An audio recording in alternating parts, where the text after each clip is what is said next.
that's getting across. That's really good. Yeah, yeah, it really is. It's like I'm just like, holy shit. And to end the EP with Kyrie is like, oh, you know? Yeah. No, we had that was part of the crowdfunding that we usually do because we do the crowdfunds to release our records. So we kind of act as our own label, at least to a point, and then we usually hand it off and partner with a label for distribution. But one of the perks on our Kickstarter crowdfund stuff is to like assist in picking the cover song that ends up on the next pressing. So we've been doing that for the last like six crowdfunds. So we're gonna keep doing it. Hell It's yeah. yielded That's pretty good results. So Yeah, I mean, I would say so. And I think that's a really smart, it's a smart way to do it. You guys do everything for the music and act as your own, label essentially, and then find those partners, to get you out with this distribution and what have you. That I think where bands make a fatal mistake is they sign whatever is handed to them and they end up losing publishing rights and ownership of the masters and so on and so forth.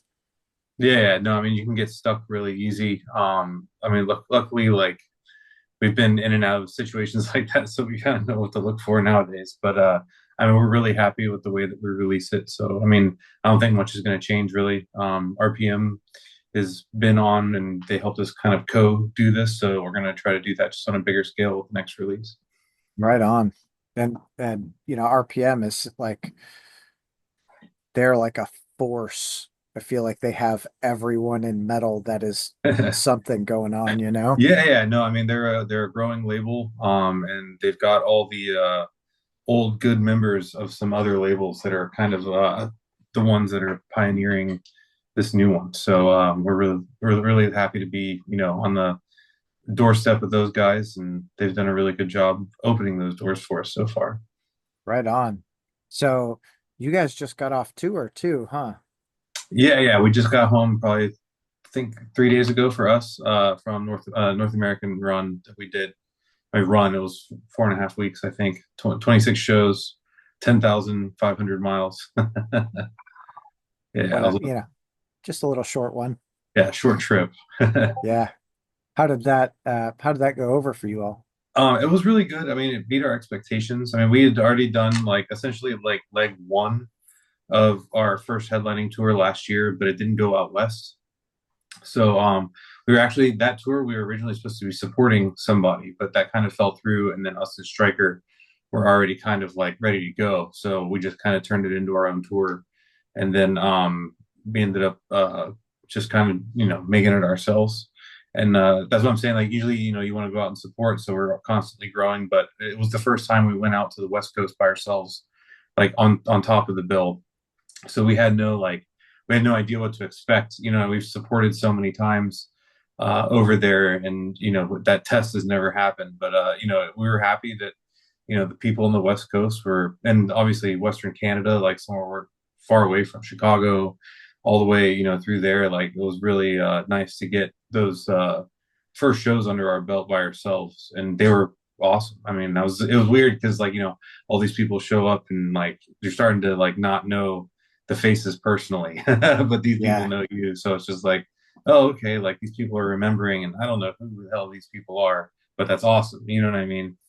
Because like we've done so many shows in some markets, like the 50, 100, 150 people there. You know what I mean? Because you've seen them so many times. But when you start losing that, like no idea who these people are, and they're coming in with our shirts, it's a good feeling. It makes you feel like the work kind of paid off a little bit.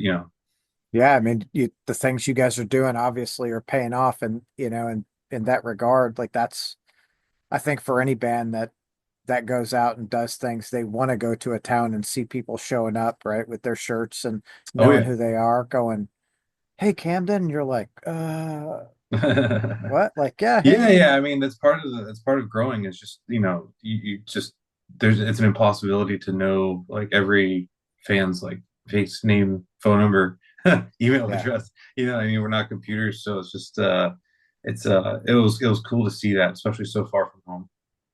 yeah. Where's home for you guys? Florida. Okay. Yeah. So back in the warmth. Yeah. I was just complaining to my wife right now. So I'm in Louisville. I was like, God bless, it's freaking cold today. Like, can we Oh, if it's cold in Florida, it's cold in Florida right now. So yeah. it's gonna be Like, cold everywhere else. yeah, get me out of here. And I'm like, I leave tomorrow and go north. So I'm like, what is wrong with me? Man, that's crazy. Yeah. So out of the run you guys just did, what was there a show that just completely exceeded expectations or one you thought was going to Um, be terrible and just crushed? no, not really. I mean, all of them actually, all of them, most of them beat our expectations. I mean, honestly, like some highlights were actually Winnipeg was really kind of crazy good.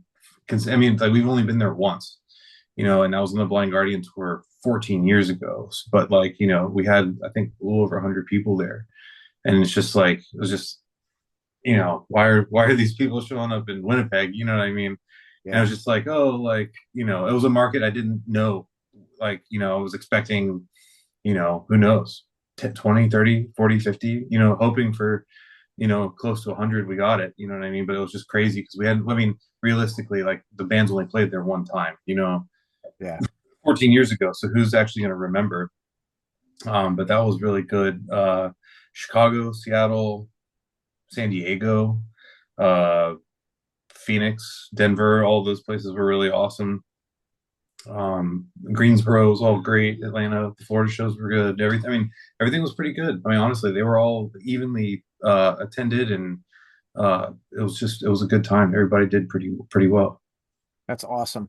It's hard. It's so hard. Like I just read an article yesterday uh that the new like super group category 7 just canceled their tour for what was it? Lack of ticket Oh sales. yeah, I seen it. Yeah, I mean, I think a lot of these some bands will go out and they're just. I mean, even just because you're in some big band, it doesn't mean that it's a ticket to just have unlimited success. It's like you got to grind. Even if you're a successful band, you have to have the right moves at the right time and the right shots being called. Or even a great already established successful band isn't going to survive. So it's just like that's what I'm saying. Like it doesn't surprise me to see that. I mean, I had a thought that whoever's booking it had a little bit more like damage control before they booked it. If it's that out of place, you know what I mean, or depending on the Yeah. demands of all those people, you know, it's just a reality check for those people. I mean, the bands that are going to survive are always going to survive because they're within their means. So I mean, it's just I would maybe none of those guys want to go out in a van, but I bet you they could make it work if they wanted to. But ain't nobody going to try to do it in a van with those guys. Yeah, Ain't no, I not bet you they many would for if they had sure. to drive or something like that. But usually, like certain level of musicians, they just don't put up with that anymore. Yeah, after you've hit a certain level of success, it's like, cool, I don't want to be in a van anymore. But, Yeah, you know, but the tickets have to show up, and if they're not, that means no matter what, you're still that band. yeah, I That's mean, the that's the reality check truth. of it. Yeah, yeah, legit. So it's just like I mean, it's a humbling. I mean, we've been there. That's why we're able to survive because we're smart. With our stuff. Like you don't just like start a band, put a bunch of people in it, and then just like, oh, we're in a bus, like doing two, three, four, 500 people a night. It's unrealistic. I mean, unless it's like musicians that could go out and by themselves and fill seats. You know what I mean? Right. Which I'm not sure how many people that's doing right now for those guys. So Yeah, I mean, it's a really weird landscape too, right? It's been a tough year with groceries and gas and all those costs, right, up. So touring costs being up, I'm sure, you're God, that's like it's John Bush and Jason Bittner and yeah, uh Phil Demmel and Jack Gibson and Mike Orlando. So, they've got decent names behind them, but the the band itself is still, it's pretty new, right? yeah, yeah. No, I mean that's what I'm saying. It's just like even though the names are there, it's just like these are all people that just, I mean, I don't want to say it's, and I'm not shocked, to be quite honest. I'm not trying to, I'm realistic because I'm a TM and stuff like that. So, I mean, it's just like, to Yeah. me, it was just another headline. I mean, it sucks, but like, wrong planning. They probably handed everything off to somebody else. Well, let them do it. And then like, they got an email. It's like, hey guys, like, you're going to be out like all these thousands of dollars. And they're like, what? Like, real mad at whoever put it together. And it's just like, come on. Like, and success is not handed out as easily as some people think it is. That's You no, know, that's the no matter, that's truth. what I'm saying. Like, no matter what, like, you could build a band right now with like, you could put Kiko Loureiro in it. You could put, let's see, Fabio Leone. You know what I mean, and a bunch of all these other power metal people. Doesn't matter. You know what I mean? It's just like that band's unproven, untested. Even if it's got all these people, it's not gonna do like that. I mean, Yeah. you'd have to take like, you know, Wolfgang, or yeah, Wolfgang Van Halen, and like, you Almost a know, house. You need those people that are like like essentially yeah, they're on household like, names. yeah, like all almost crossed over into like pop culture. Yeah. Then it might work. You know what I mean? But even still, that's going to be really, really shallow on like the big club or the arena level. Still going to be a huge risk. So it's just yeah. I don't know. That bands are there's something, I guess, in modern music to be said, that when the new band, like, there's several new bands that are actual, like, all like organic bands that have been working together for a long time, and those are the next fleet of bands that are going to succeed, like, big time, long term.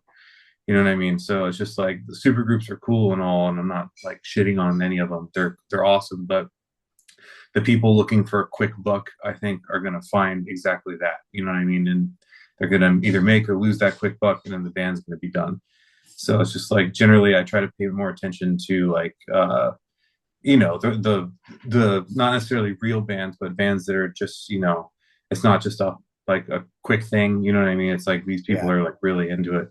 I don't know those guys at all, so I could be completely wrong, but it's just bands have been around for 10, 15 years that are like Sure. just now seeing the light of day.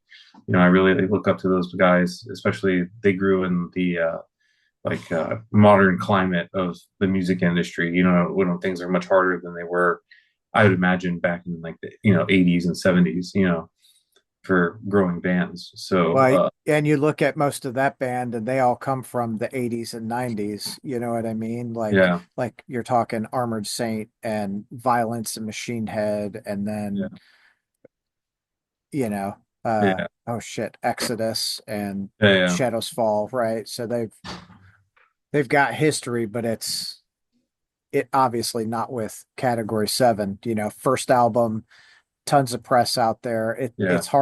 It's hard for any band Yeah. to go out and I do mean, that. honestly, like, I hadn't even heard about it, like, until I saw the headlines. I was like, who the hell is the super group? Like, and I was like, oh, okay. Like, I was a big Shadows Fall, fan back when I was, I guess I could say, when I was a kid. When I discovered like metalcore, they came out in that whole metalcore scene. So I mean, I know Jason Bittner, I know Exodus, obviously, I know the Armored Saint stuff, but even still, it's just like, all those bands, minus maybe Machine Head and Shadows Fall, are playing like 400 to 800 size clubs in the US. You know what I mean? Yeah. So like, you know what I mean? Like, I don't know. I wouldn't try a super group, like, unless like this thing's gonna do like serious, serious stuff. I mean, look at Arion, Avantasia. You know what I mean? Those were all super groups, but they took years of work to put in, and they didn't play certain markets because they couldn't pull it off. Yeah. That's why it took Avantasia so long to come to the US, and then finally they did it, and they pulled it off with Powerwolf. Powerwolf's not really a super group, but like, they made a name for themselves over, 13, 14, 15 years, building, making the right moves. Now they're playing arenas. So it's just like, there's just, I don't know. I'm just wary on like quick, quick, quick release super groups. Yeah.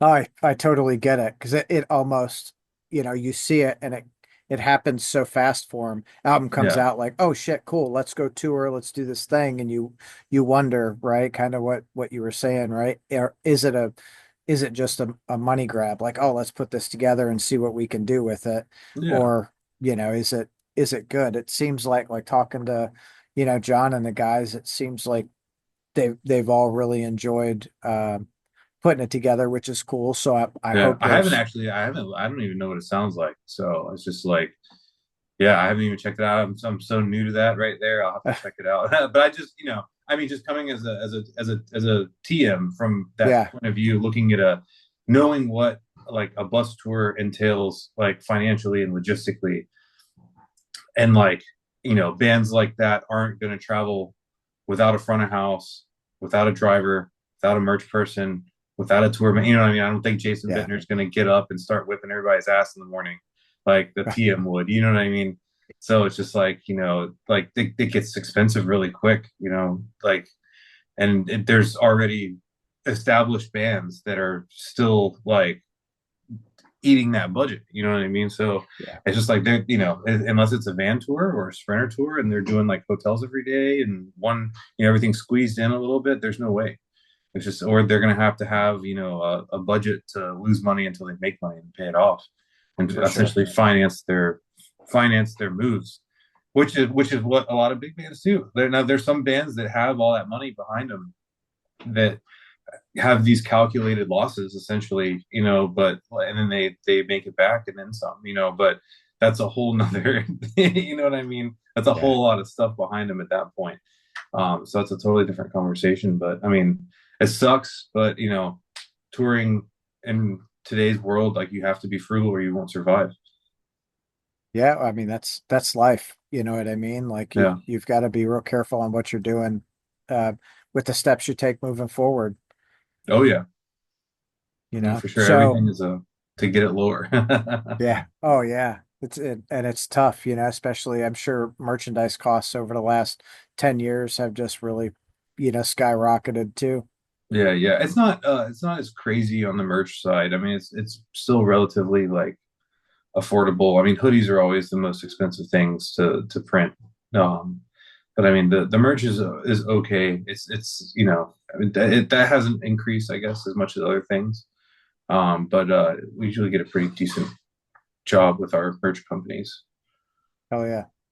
That's good. I know I guess, my question is for you as a touring band, what does that look like, the merch, like your merch sales versus like ticket sales?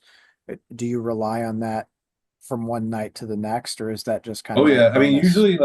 usually the general like way a tour works is the venue or the booking agent will establish like a fee, like a flat guarantee or whatever, and then at a specific point, like if the show does way more than money than everything, all the expenses are paid, promoters paid, there's a point of which you hit like a bonus, and then like the money after a certain point split point like gets broken off the majority to the band because everybody's made their money essentially. Yeah. So like that's generally that's a little bit rare to find. There's a lot of bands that hit that point, but like generally like that's if the tour is popping off, bands hit the split like every night or every other night, and then the next round they come back, they'll go to a bigger room. You know what I mean? Because they're like there's so many people that came. Um, but essentially like generally the bands as a very general standpoint, you generally spend the guarantees on road costs. So essentially, like, so that way, essentially, either nothing touches the merch income, and that's usually what goes to the bands, or like everything but the merchandise invoices gets paid with the guarantee. So like then the merch invoices get paid with the merch money.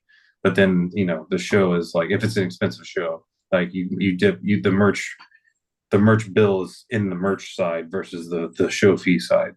So that's usually like depending on what kind of money they're getting in the guarantee, that usually kind of gives you the idea of like how much money can we spend on rentals to make our production bigger or smaller, so on and so forth. Smaller bands are generally like stopped at like how much crew can we bring? You know what I mean? Because you're not like a beginning band's not going to do everything themselves. They're going to dry, sell merch, settle, pack and ship everything. When you're usually the first thing that a band gets is a merch guy. So then you're bringing a body with you, then a front of house. and then eventually a driver. So then there's three, you know what I mean? So like you're basically your first money is being spent on either rentals, for like somewhere you can sleep and drive, or just drive, and then you have hotels, and then you have your crew, you know what I mean, whatever their rate is. So usually all that is you kind of grow with the show fee, you know what I mean? And then the merch is essentially how you eat when you go home and pay your rent and stuff like that. I mean, all bands are basically like Abercrombie and Fitches and like Yeah. J.C. Penney's that just sell music. You know what I mean? And like you Yeah. see us performing it and doing it. I mean, but I mean, we are essentially a textile shop that plays music. I mean, it's just that's all bands are. You know what I mean? Like the money they're That's going to get from ticket sales, and then which is essentially paying everything off, and then shirts and merch. Like that's it. You want to wear the stuff because it's your favorite sound is pretty much how that rolls, and that's pretty much every band. So I mean, usually like you try to not touch the merch, and like that's the most important thing that a band can ever have is merchandise. yeah. Well, I know it is for me. I'm like constantly like, I go to a show, I want to buy a shirt or an album or something like. Oh yeah, no, it goes a long way. I mean, when you spend money at a band's merch table, like that's actually like generally going to like feed them or like pay for their light bill, like generally speaking. Like in every way I can think of, I know some of that money goes directly to those bands. That's crazy. That's cool though. Like Yeah.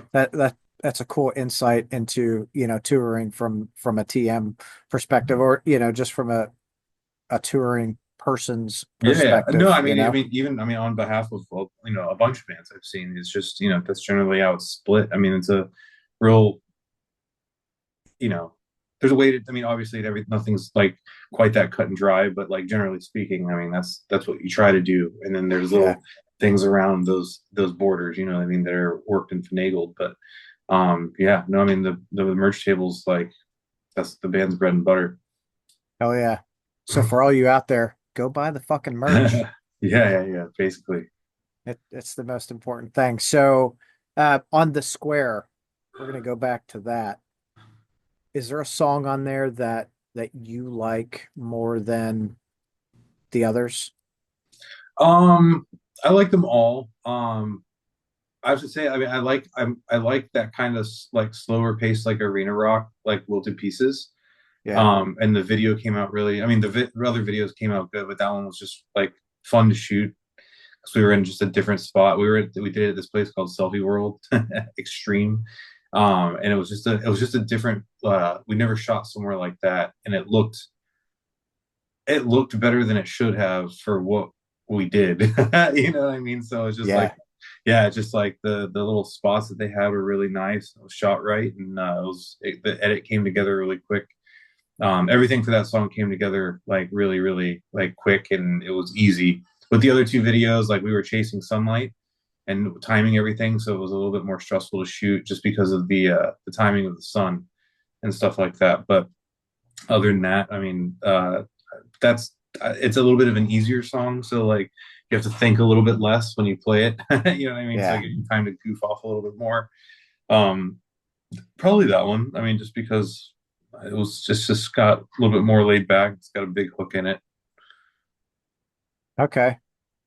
That was like the slowest song, and I was like, that's cool. I like the faster paced Yeah, ones, yeah. like I really like the way the square starts, and then of Oh course yeah, yeah, through the waves is super solid too. So it's like, again though, the whole album is yeah, it's fucking solid. yeah. Thank you, thank you. Yeah, I mean, we've been doing the fast stuff for like so long. It's kind of like you have a chance to like hang back a little bit on the slow one. That's probably why I'm just like, like a little bit of a change of pace. A breather. Yeah, been eating that power metal pie for a long time. Oh yeah. Has that always been like your thing, like power metal? Oh yeah, yeah. I mean, like even like if you go back, like I think when we did the Decennium record, which is the one before Zenith, like that was the one where we would just like we basically like the mission was to put like 10 full throttle baseball bet style power metal songs on a record. You know what I mean? And then like after that we started kind of like I mean, it still sounds like the band, but it's just, and it's still power metal, but it's just like, we added some different vibes to it, like especially on like you listen to like Zenith and then the Square, how that's, essentially there's like two power metal songs, then like a heavy one, and then there's like a slow like arena rock style one. So like we'll kind of like weave through like when we do the next record, like it'll probably be just like the Square, but at like three of each song or like two of one, and then you know what I mean, like Yeah. they got like four heavy songs on this thing. Like, what the hell's going on? You know what I mean? But like, still something like that. But then like you hit back. The funny thing is like when you make like an album like that, you kind of like veer off a little bit. But then all the power metal people are like, oh, but like, are the fourth song? Like, where's the power? Like, where's the fastest? And you hit them with another one. Like right as soon as they like, oh, okay. Because I noticed like sometimes like even on some other bands' records, like I mean, honestly, like the Hammerfall ones. I was a diehard Hammerfall fan, but like the new ones lose me a little bit, and like I'm looking for that kind of classic, like Hammerfall, like fast paced thing, and then like you might get it like once or twice on an album now, and then it's just like if I could just get it like after every third song, like this would be really great. That's just my own dumb opinion. You know what I mean? For what I Not want to hear, dumb. but like that's kind of like what I'm trying to like aim for, like the way that the album flows, I guess. You know what I mean? It's like Yeah. still seven cubes, seven cubes, seven cubes, but then it's just like you give everybody in the fanship like their They're piece their of the shot. pie. Yeah, yeah, yeah, yeah, pretty much. So like you get experimental, but then you always come back to your root, and do some different things, then come back. You know what I mean? Yeah. So that's kind of the But plan. well, and I think, I mean, of course, my opinion is I like it when a band experiments and tries new thing. Like it, of course, it's great when you have like AC/DC. Like I love AC/DC, but it's what you're getting every single time. It doesn't Oh yeah, really yeah, change. yeah, yeah. So some of the That's what I'm other saying. I mean, bands, imagine. I mean, if AC/DC was around now, like they would have had a couple albums that were just like, I mean, look at Metallica. Look at all the stuff that Metallica did. yeah, And they would. There's a sound that changes, and then they go back, and then it's exciting, and then it's just part of the life cycle of the band. that's the truth. It should be part of the life cycle of the band. Yeah. Uh, Sometimes I think bands have a hard time like veering away from what they know. They're afraid to turn off their fans, Yeah, you yeah, know? no, for sure. Yeah, yeah. I mean, you're never gonna please everyone, so like you might as well just please yourself first, Yeah, and then just take I mean, constructive criticism is always welcome, but it's just like some to a point, then the rest is just like you take it with a grain of salt a little bit. You know what I mean? But I mean, you have to listen to your fans, you have to listen to the critiques, and then what you do with that information is where the next album, makes it or not. You know what I mean? for sure. We always listen to everything, and then a couple little things go in the trash. But like generally, like we really like value those opinions from everybody. That's cool. Like I think that's a really healthy way to look at it. I also think that some bands they play their music and they only write or they write obviously what they want, and that's the goal, and that's a it's a cleaner version of the music because it's not sell out. You're not doing Yeah, this yeah, to do that, but it keeps the band happier also because they're actually doing what they want to do. yeah, yeah, for sure. So what was the writing process for the Square like for you all? Did you guys change anything from the last album to this, or was it still pretty similar? It was pretty similar to the writing process for everything else. I mean, usually like Kevin and I will sit right here and just like jam some guitar riffs on like a drum machine, like make some drums that are just like it's just a fast beat or a slow beat or something like that going through it, just really hacked together, not good. They're on time, but they're just like bad sounding drums just to get an idea and jam with it. But then like, once we get a couple riffs, we start chaining things together, a small song starts to take structure. We'll sleep on those a little bit and then think about some other parts. And usually like a structure starts to get found. You know what I mean? There's a natural path that a song has. Um, and then from there, we'll take those layers, elaborate on the layers with either keyboards or more guitars, depending on what it is. If there's a melody or something we hear on top of those things. Then it would go to drums, and then the drums would get kind of put in, but we don't record those yet. It's just like more of a like Scratch track. yeah, it's like well, it's mostly for the drummer to like learn the guitar riffs to play along to, and then we get to listen to it, and then we go back and like loosely adjust the drums for like if there's a big move, like if he goes like half the speed or whatever, or like we were jamming it, and then like he did something that like needs to be translated into the scratch drums. It's essentially a kit without toms. You know, it was a Okay. hi hat crash, and then just like snare and kicks. So like it's just the general like speed of the song, no fills, no nothing. You know what I mean? It's just like Yeah. it's just a super basic version of it. So once that gets ironed in, um, we'll generally take those, and then the vocals get demoed. So Sabrina will sit with Jim, and they'll kind of make all the vocals come out with the ideas that we have. Then once we take that, we get those scratches. She'll go rehearse those for a while, just against her own demos before then we go in and we do like the actual drum recording.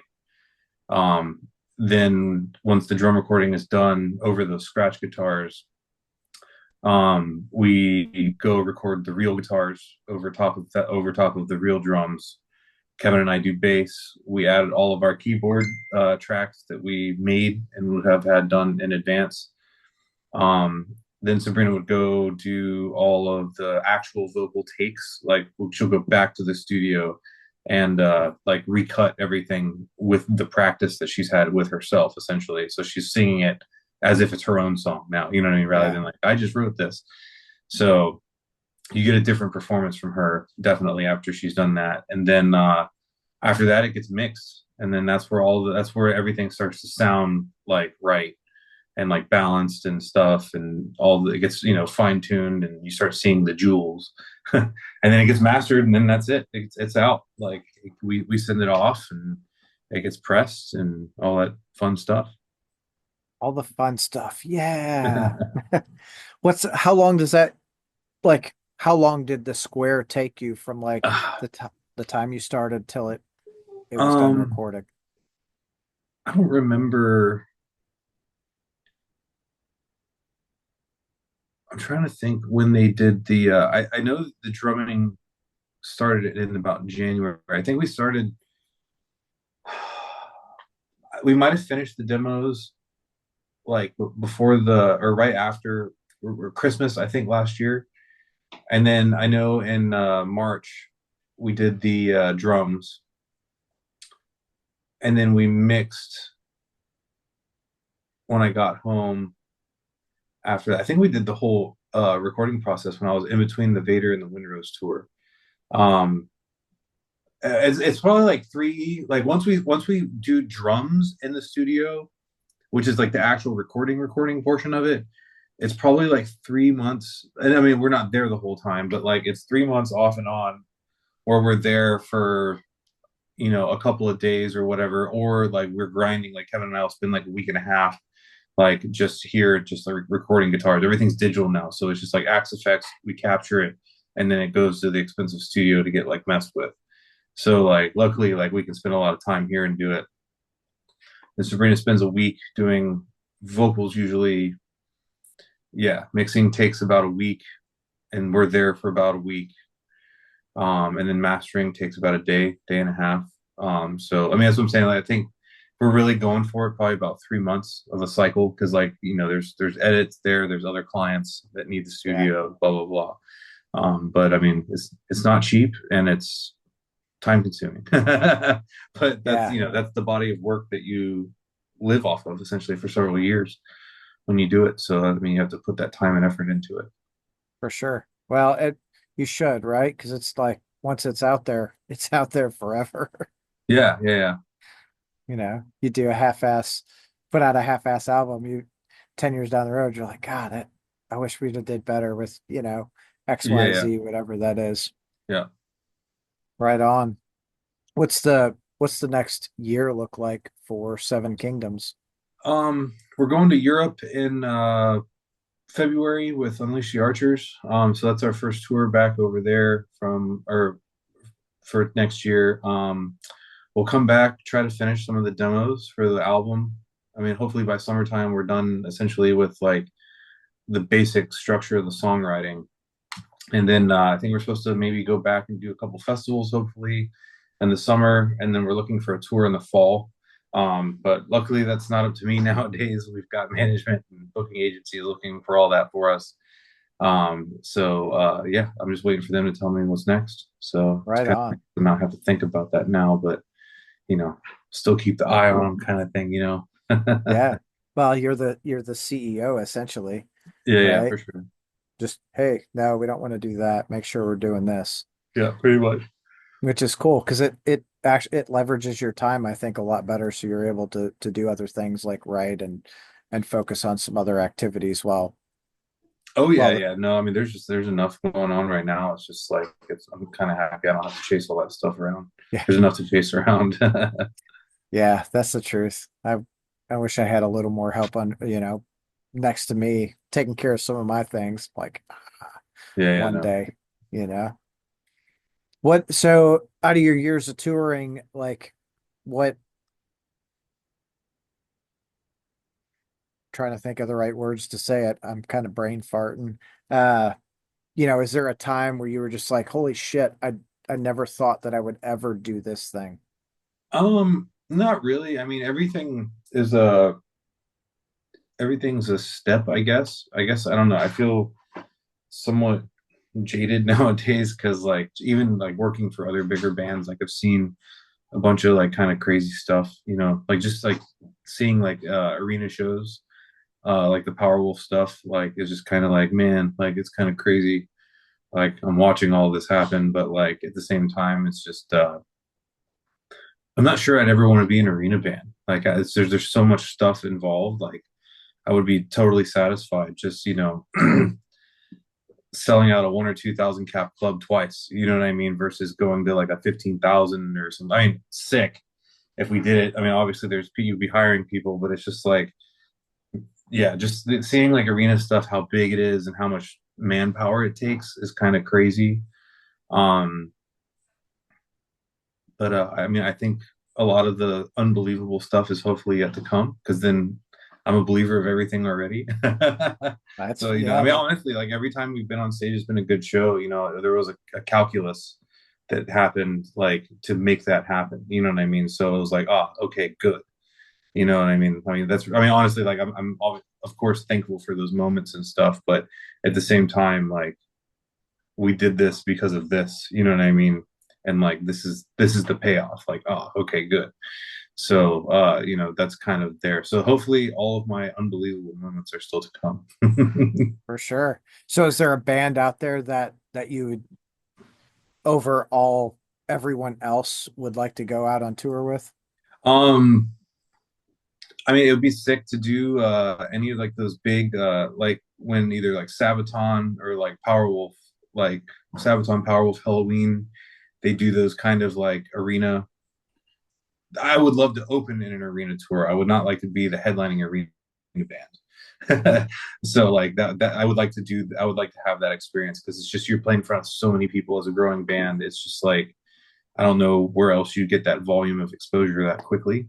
Just Right. because you're on an arena tour. So like that was an amazing spectacle to see for the Windrose guys when we were just over there. So like I'm curious to watch that pay off for them next time they headline. And that'll be like I'll be like, that was really good. Like I'm glad they did that because now their data is much better. Yeah. Yeah, it's always cool from a fan's perspective to watch bands get out there and get exposed to larger crowds and see their fan base grow. Oh yeah. Obviously, as a fan, I want them to keep fucking making music. Like, come on. I don't want Oh them to yeah, yeah, stop. for sure. No, I mean that's the way. That's the only way that we can grow. It's just by doing those moves and then testing it, doing the move, testing it, doing the move. And you only move forward or you do it again only when it moves forward. Yeah, that's the truth. Out of out of this last tour, what kind of issues did you guys as a band run into? Um, there wasn't really much. There was mostly any like issues were mostly on the like logistical side. It was just so cold, like it was snowing, just like, and we're from Florida, so like Yeah. none of us had ever really been through cold like that for such a long period of time. I mean, it was like we spent pretty much like the whole like week, like I think 7 or 8 days, like in like single digits or like minus Fahrenheit degrees. So like that was really like nerve wracking and like just kind of treacherous because the drives were long up there. Yeah. So like those were just higher stress drives and like just less comfort. Like everything was so cold. Like even in the van, if the heat was on, like it was just so cold. Like you're laying down in the back, like it's just it's still super cold. So that was really the only issue was the weather. But I mean, we got very lucky getting home safe without any mechanical troubles and so on and so forth. Yeah, that's good. Those are, especially in wintertime when you're touring and it's cold out and snowing, I think that's always a really big concern. Like, shit, we don't want to obviously hit ice and go off the side of a mountain or, Yeah, yeah, get yeah. into an accident or anything crazy. Oh yeah. No, I mean it was a couple like times like we slipped and stuff, but luckily, we were taking our time and just did it as safe as we could, got through it. That's good. And so you feel like this tour for you all was like a giant step for you since it was like your first time headlining out west? Yeah, I mean, I don't know if I consider it like a giant step just because like we were playing with ourselves. It was more like it's like a it's like putting a bow on a present, I guess. You know what I mean? It's like you've been spending all this time putting this stuff like in a box, but then like when you seal, it's like sealing that portion of our career. You know what I mean? It's like now we have all the like data in this box. So now we take this large chunk of time that like we did with these supports. Like now we got this many people coming to the shows, and then we open the next box that's larger, and we fill it with bigger tours and more risk and all this other stuff. And then when you do the headliner after a couple of years of that, the bow, like you just want to look at the bows, be like the bow's bigger. You know what I mean? So that's kind of like the strategy behind it. So I mean, in terms of just like longevity, like we've been able to like headline the whole US markets. So like that's really good. Shows were good. Now it's just about where do we go from here and like what's the moves that make us put double the amount of people in next time when we go by ourselves. So we're gonna make those moves over the next couple of years and then try again. Right on. That'll be cool. Yeah, yeah. What city like do you like playing more than any of the others? Is there one? Um I like I mean they're all different. Chicago was really good. We had a lot of friends out there. I really like San Diego just because I like San Diego. But I think that's more, just like the stuff around there. I mean, nothing against any of the people. It's just like I like where we play brick by brick. It's like there's all kinds of stuff like right there. It's pure Southern California, like, and Yeah. it's a cool place, and the shows are always good. Seattle's always kind of rowdy and loud. Chicago's that way too. Can all the Canada shows were great. All the West Canada shows were good. I mean, really, honestly, they were all like evenly good. I mean, we got what we expected out of them. Right on. Yeah, It's always good because, I mean, it's so many of my conversations, the concern is that, well, like with category seven, low ticket sales, people aren't yeah. showing up to the show. You're like, but years of grinding and doing those things over and over and over again, obviously that's how you build, a steady fan base that comes out to your show every time you see them. And Oh yeah, no, it's important to retain those people and then always get new ones. Like you don't survive unless they're coming out. yeah. Do you guys do anything like crazy with merch, like tour specific or date specific shirts when you're out?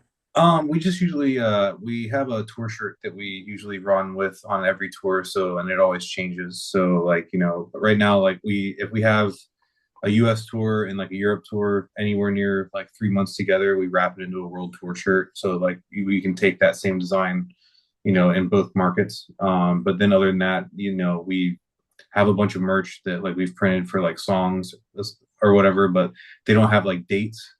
I'm not sure we would do like I mean, if we did like a specific like one-off shirt, it would be for something like 70,000 tons or maybe a festival or something, but it would be just like a really small run. But really right now it's just, it's branded merch that we can sell everywhere without dates or like a world tour shirt. That's pretty, I think that's smart. I'm sure you guys will hit that level where you're like, okay, cool, we can actually do like this shirt Oh specific. yeah, yeah. No, it was crazy. Powerwolf did that every day at the tour. They had like a date specific run of shirts, and those were the first ones gone every day. Yeah. Yeah, Hatebreed. So Hatebreed does that. I love Hatebreed. And yeah, they do those show specific shirts and same thing. Like they sell so freaking quick. You're like, oh yeah, God, please don't sell out. yeah, yeah, You know, you do those yeah, smaller runs and it creates the FOMO, which makes people come out yeah. like, I gotta buy it. Yeah, pretty much. You know. Uh, Camden, dude, I greatly appreciate your time. Yeah, of course, man. Thank you for having us. I want you to come play Louisville. Right on. We're working on it. Right on. Well, when you do, hit me up and I'll take you out. We'll get some great food. Right on, man. No, we appreciate your time. Thanks for having us. Absolutely. I appreciate you taking the time to come and chat with me. I look forward to seeing what is to come for Seven Kingdoms in the future because you got a new fan in me, my friend. Thank you very much, man.